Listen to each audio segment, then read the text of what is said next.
Wala na tayo sa kapangyarihan ng kasalanan, mga kapatid. Dahil nung sinuko na natin ang buhay kay Kristo na po tayo, sa Diyos na po tayo. Hindi na tayo sa kadiliman. Kaya kung napapakinggan nyo po ang online streaming na ito, kung wala pa ikaw kay Kristo, ngayon ang tamang oras. Magbalik loob ka na sa Diyos. Aminin na ikay nagkakasala, nagkakamali, may mga tinatagong kasalanan.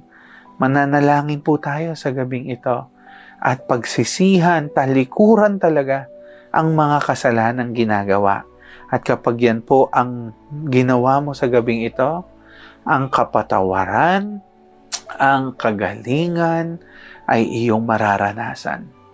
Hindi lang po kagalingang pisikal, kundi kagalingang spiritual also, in mind, in heart, in spirit, and soul, buong pagkatao mo gagaling.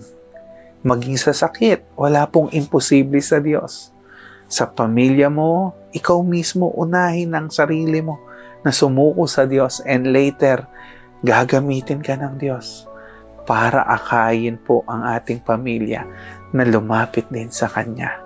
Simulan mo sa puso mo, kapatid. Kaya sa mga oras na ito, inaanya ko pong lahat na yumuko, pumikit, including you, na nagnanais ng kagalingan, kapatawaran, at total surrender sa Panginoon. Let's pray. Father, we ask, Lord, your presence right now na sumaamin sa gabing ito. At sa seryosong pagsusuko sa iyo ng aming mga kasalanan at ng aming buhay, pakinggan niyo po kami, Ama.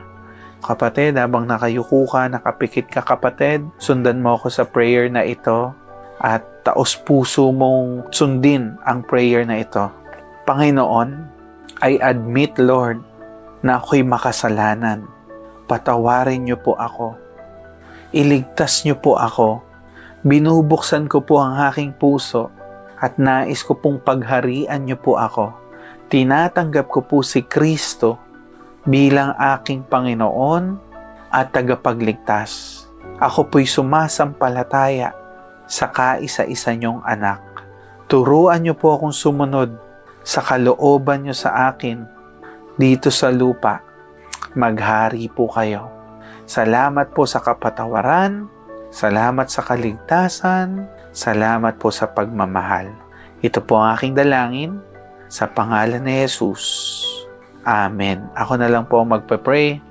Panginoon, katagpuin niyo po patuloy ang mga nanalangin ng ganitong prayer. Touch their heart. Touch their lives, Lord God.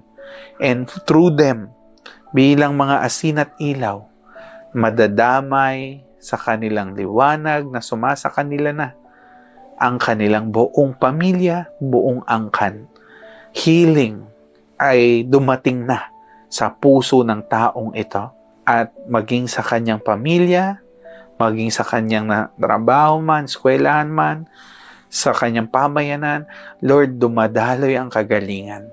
Salamat, Panginoong Jesus, because you are our great Savior, our Restorer. Thank you for forgiving us and for this salvation. Bless us all, O Lord. Thank you, God, for everything. This we pray in Jesus' name. Amen and amen.